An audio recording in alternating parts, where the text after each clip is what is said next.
Hartlik goeiedag, liewe broer en suster. Ons lees saam uit die woord van die Here, die pragtige gedeelte in Matteus 5 vanaf vers 13. Julle is die sout vir die aarde.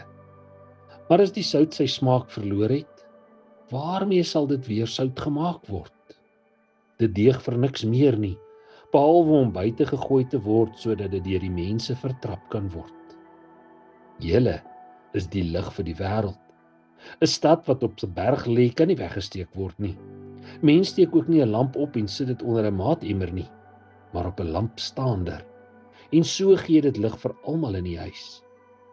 Laat julle lig so voor die mense skyn, sodat hulle julle goeie werke kan sien en julle Vader wat in die hemele is, kan verheerlik. Ons lees net tot sover. Om te sê dat jy 'n Christen is een ding.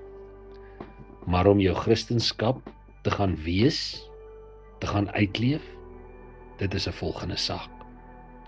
Ons is in hierdie wêreld geroep om oral waar ons is, God se deel wees van jou lewe sigbaar te maak. In jou woorde en in jou optredes, by jou werk en by jou huis, as jy ernstig is en as jy grappe maak. Kom ons gaan wees God se ligdraer elke dag, want so kan ons hom verheerlik.